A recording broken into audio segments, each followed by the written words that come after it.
When diplomacy fails, there is only one alternative: violence.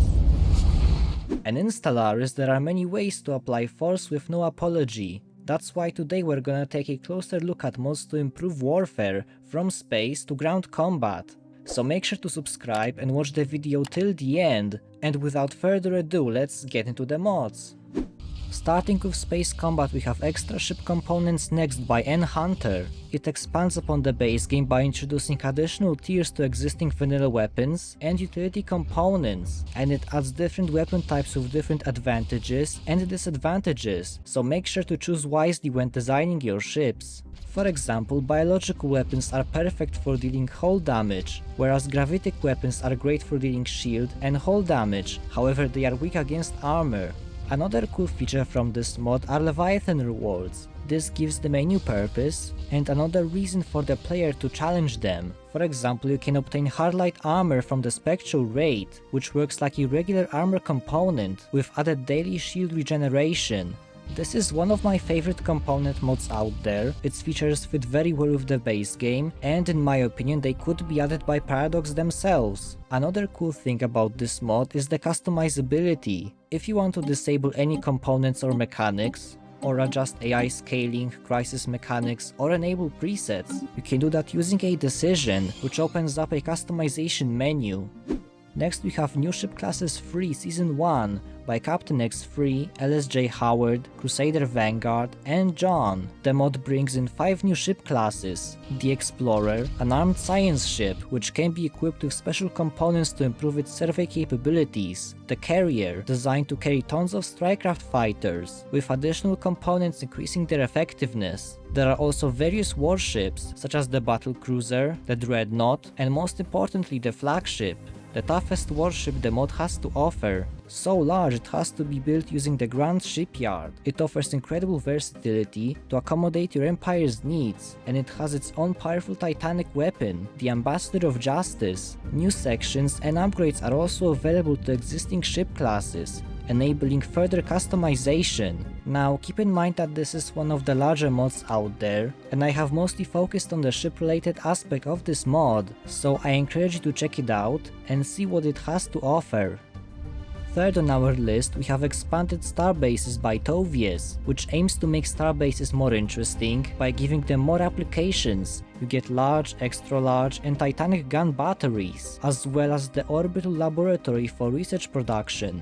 It also adds a variety of buildings to further specialize your starbase. For example, you can build stellar fortifications for more HP, create a defensive perimeter with the mine layer hangar, or you can build observatories for additional research around black holes, pulsars, or inside the Yankee and Amoeba home systems. Orbital rings also get similar features, as well as new buildings like the atmospheric manipulator, which increases habitability on the planet, or the microgravity laboratory, with bonuses to researcher jobs. Starbases and orbital rings also get an additional tier. The mod also brings various tweaks and adjustments. For example, it adds more slots for starbases and orbital rings, provides buffs for the Juggernaut, and a lot more. The whole list of changes is available on Steam, so feel free to check it out. Also, this mod is not compatible with new ship classes, since they both add new starbase tiers, so you have to choose between one of them.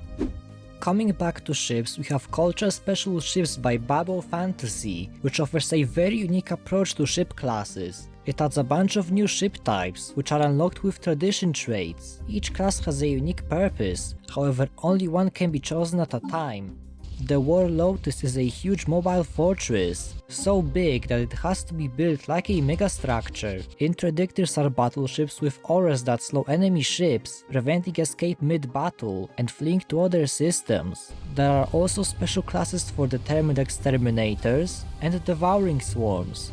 Determined exterminators get the Dreadnought, a powerful ship with many weapon slots, including Titanic and extra large weapons. Devouring swarms get Swarmlings. They are tiny drone swarms with low HP and offensive capabilities, and they can only use special non-melee weapons. Devouring swarms also get the Behemoth, which has to be grown on your capital using a decision. It's a formidable threat with a ton of hull and armor hit points, and instead of regular weapons it uses specialized strikecraft and breathes fire.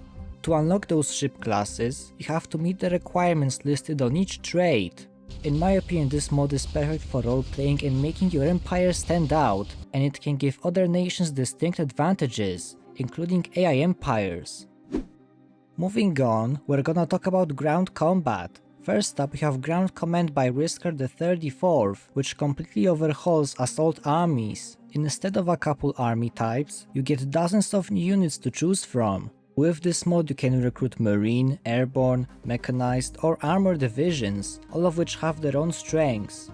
This approach allows you to make more diverse choices, instead of simply spamming the same units over and over again, allowing for more interesting combat and role-playing scenarios.